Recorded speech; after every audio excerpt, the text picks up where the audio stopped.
Hi, I'm Nic Marks, and it's the week of International Day of Happiness.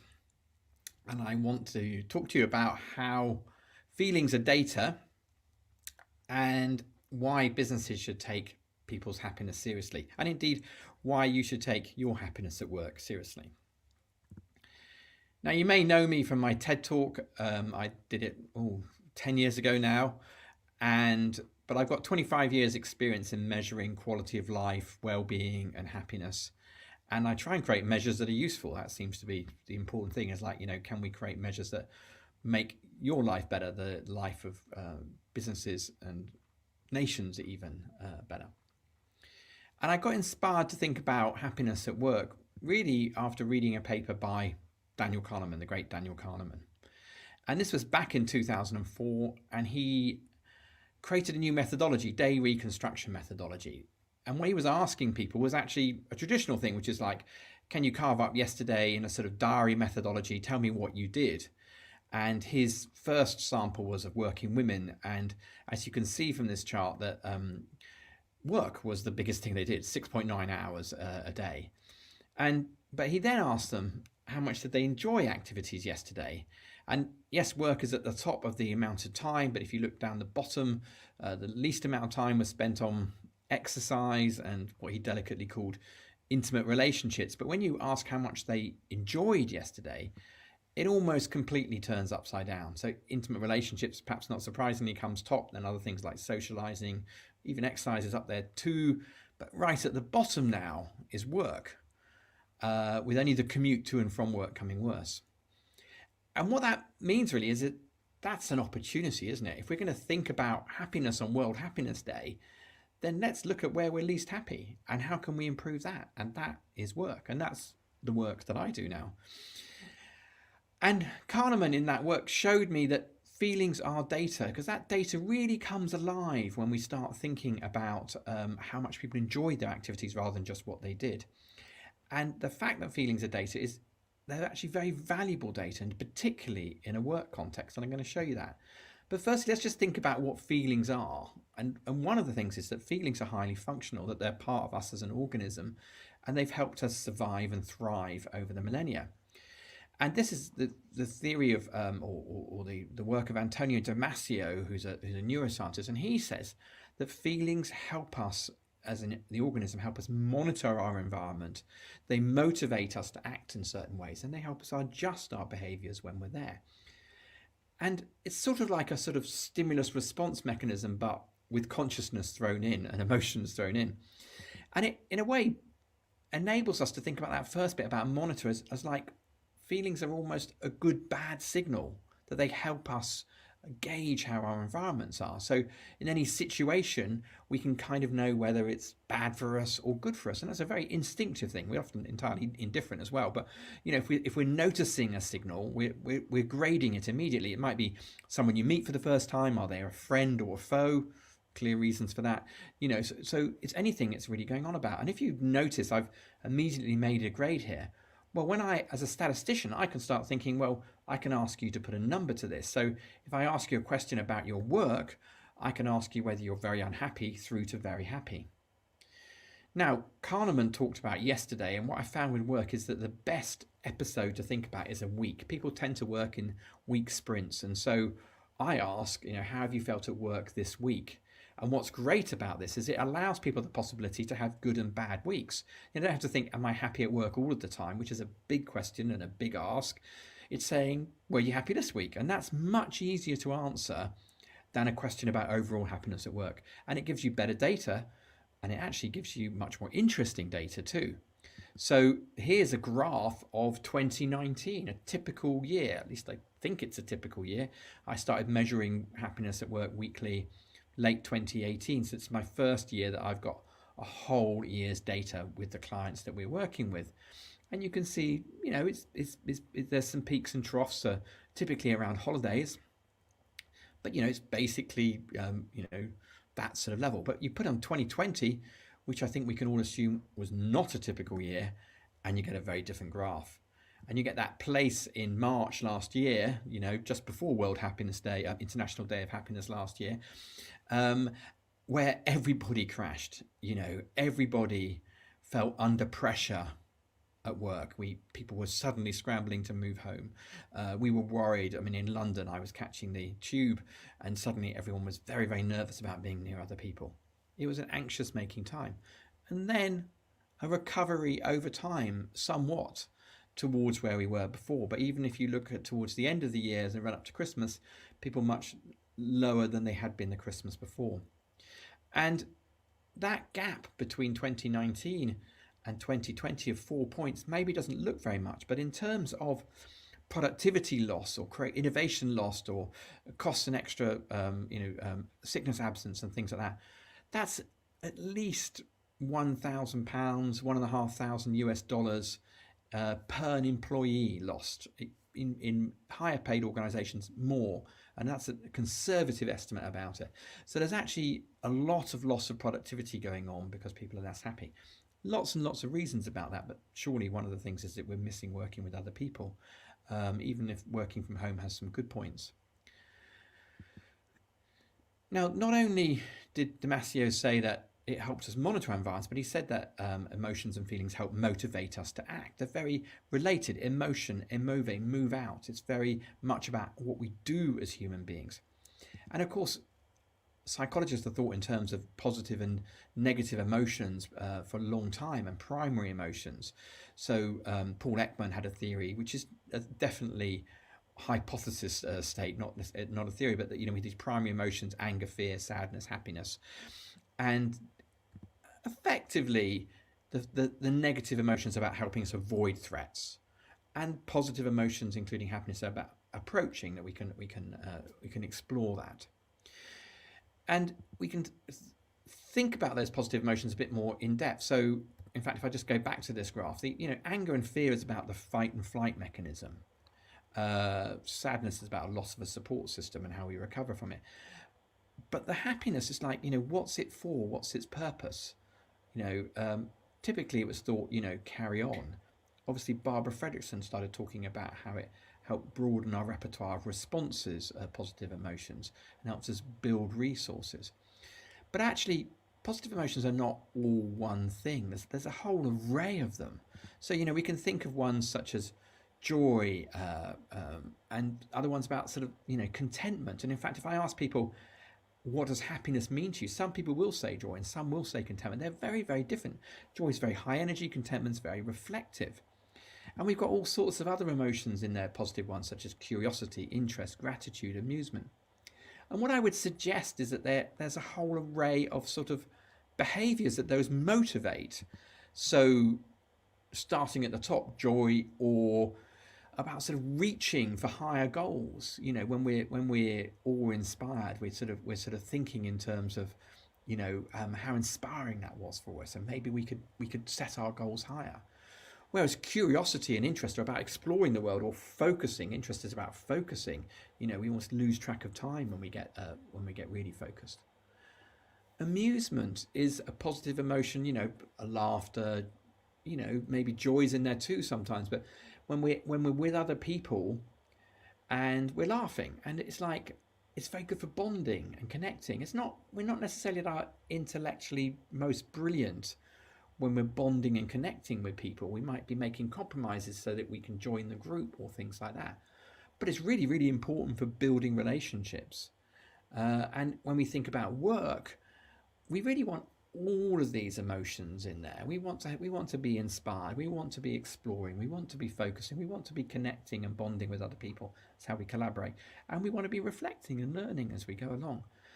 And so at work, when we think about happiness at work, and some people get a bit skeptical about it, we're really trying to get people into this array of positive emotions. Now, positivity brilliantly leads to success and innovation. It's not a trade-off here. It's an alignment. It's a building that's going on here.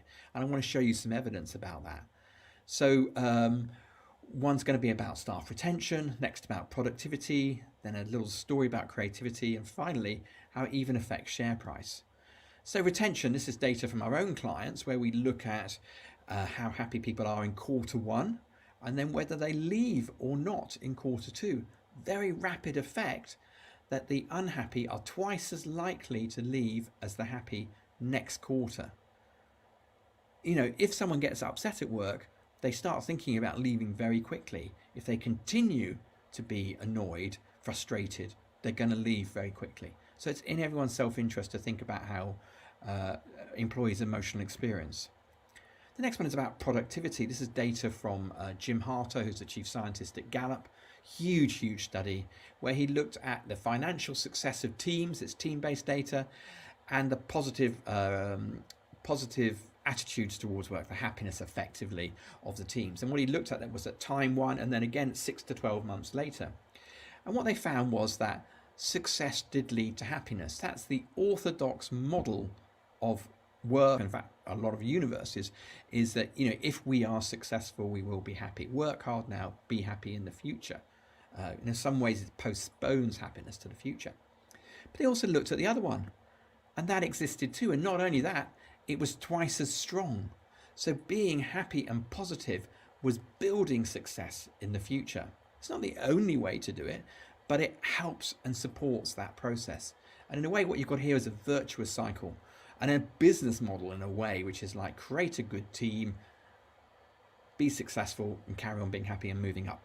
Obviously, it's a vicious cycle too, that you could be unhappy. That leads to less financial success, more unhappiness, redundancy and everything else. Third one is about creativity. Creativity is hard to measure, so I'm going to talk about an experiment here. It's called the Dunker Candle experiment. So one way you can measure creativity is your ability to solve lateral thinking problems. So here we got a book of matches, a box of tacks and a candle. And the experiment says, can you attach the candle to the wall in such a way that when you light the candle, the wax doesn't drip on the floor? It's a lateral thinking thing. You have to notice that there is a box with the tacks, and you can empty the box and attach the box to the wall. Suddenly it works. Okay. Now, what they did was they gave some people this, when they put some people in a bad mood, they put some people in a good mood, they had a control group, and they saw how many of them solved it. The control group, no intervention, 13% of them solved it in 5 minutes. Put them into a negative mood. 20% of them solved it. That's kind of interesting. Well, in a way, fear motivates us. It gets us agitated. So there is a way that we're engaged perhaps more when we are in that mood. But put people in a positive mood, 75% of them solved it. It's a massive difference. If you want your teams to be creative, innovative, then positivity, good bonding, psychological safety, all of those things are going to help them be more innovative about how they solve the problems in front of them. And indeed for you. And then the fourth one is share price, which is that actually the share price of organizations that have got a good culture outperforms the stock market. So this red line at the moment is the S&P 500 in the States. And then this line coming is the best places to work. Not even the best measure of culture, but basically they're outperforming the stock market very regularly. And so everywhere along, we see that happiness, that positivity, that expression of positive emotions, even if it's slightly up and down sometimes, but the more positive than the negative is going to be aligned with good business results. So, we need to get businesses to take this more seriously because it's good for us, it's good for the business. It's a total win-win in this situation here. In fact, it benefits everyone, employees, organizations, and critically teams. I very much see that teams are the engine of change in organizations because, if a team is happy, then the individuals are, and it also creates a better organization. So it's a sort of, a sort of bottom-up process in an organization. So what about how we can build positivity and happiness at work? What's the evidence about that? Well, I've done lots of research over the last 10 years about that, including with the recruitment agency Robert Half. And what we found was that there's 5 ways to build positive, productive teams. The first one is connect. Relationships. The most important thing, always the foundation of happiness and positivity. The same at work. If we get on with people, we feel better. Second one is about being fair, is about being treated fairly. If we're not respected, if our work-life balance our life outside of work isn't respected, then we're not going to really ever get in the space of feeling positive about work. The third one is to be empowered. It's to feel empowered. Do we feel trusted? Do we feel able to use our strengths? Can we be ourselves at work? Really critical. The fourth is to be challenged, stretch, learning, creativity. Great. And the fourth is to be inspired, that we feel something part of bigger, so we feel a sense of accomplishment from our work. And this is not exactly new science. You can see Seligman's PERMA in there if you want to take a recent theory, or Maslow you can see in there, or Daniel Pink, Drive, he talked about autonomy, mastery, purpose. You can see those in the last three. For whatever reason, he didn't think about how socially motivated we are. But we can not only think about these as ways, so this is something that any people leader can think about, or you can think about, do you get these in your work? And I'm going to talk about that more in a minute. But we can measure that as well. We can create a questionnaire, and I'm a statistician, that's what I'm going to do. So we created a questionnaire, and you can look at, how these are doing in your work. And we do this with organizations. Once a quarter, we do what we call a culture profile with them. How are they doing across these 5 things? And just like we've been measuring weekly happiness through the whole of COVID, so we can draw a graph like this, we've also been measuring these 15 things. So we do 3 for, if I go back, we do 3 questions under each one of them. That's the sort of shortest scale you can do is 3 questions. So we've got a scale for each of them effectively. So we can measure those 15 topics underneath. And what do we find? We find that some things have gone up since COVID. Creativity's gone up. Influencing decisions has gone up. Well, there's an awful lot where we had to been very innovative over the last year. So perhaps it's not surprising. We've had to make a lot of decisions over that period of time. But the ones that have gone down are about relationships, team relationships, friendships at work particularly, and work-life balance. When I first saw the data on work-life balance, it kind of caught me by surprise. I thought, perhaps naively, that that might have improved because we got rid of the commute, which for a lot of people is a large part of their day.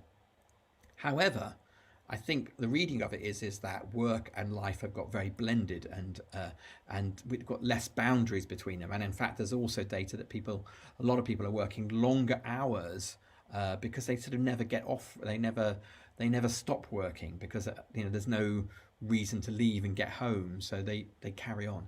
So there's a lot of problems around that about how we manage that structure of our lives as more of us work from home. And it'd be interesting as we go back into a hybrid or maybe we stay working from home, that's something very much to watch. Now, Damasio also talks about the fact that not only does emotions and feelings help us monitor, they motivate us, but they also help us adjust. And adjust really in my book is about learning, is that once we set off, how do we do and how are we going to do that? And I think about this as about creating feedback loops. So firstly, we measure weekly. So we must set up a ritual, a way of learning every week, because you've got data every week. If you ask people every week how they're feeling and you don't act on that data, then you're just going to annoy them. So we talk about a weekly feedback loop, which is measuring, meeting, because we talk about team meetings, and acting on that. But if it's you on your own, if you're thinking about your emotions each day, you've got to act on them. The second one is thinking slow. That's the more deeper analysis we do with the culture profile, where you do that perhaps once a quarter and you analyze it and you plan and you act on it. But alignment is kind of where the magic is, in the sense that when you can get these 2 things aligned, the fast movement of the teams, that's the hare in the bound, and the slower movement of the organization, that's the tortoise, that things are going to work well. So if you think about it, that you think about these as bubbles, if the organization is moving forwards and the team is not coming with them, then you feel kind of discombobulated and you're sort of falling back. Whereas if the team is eager to move forward and the organization doesn't, it always feels like you're climbing up the inside of the thing. Get it right. Magic doesn't exist, but it kind of does with alignment. So feelings are data. I think we need to understand employee experience, well-being, happiness dynamically, measure it weekly, think about the 5 ways to positivity, and create learning feedback loops. Everything is about learning if we want to prove it, and then you can unlock the magic. So as I said, I run an organization called Friday Pulse. We're building a better world of work is what we'd like to do, using the science of well-being. And for World Happiness Day, we've launched a a checkup that you can do about how happy you are at work. You can just go to friday1.com and do like a 5-minute questionnaire, and it will give you a personalized report for you to start reflecting on your happiness at work and how you feel. So go along and try that. Thanks very much indeed, and have a great rest of your conference and a great International Day of Happiness.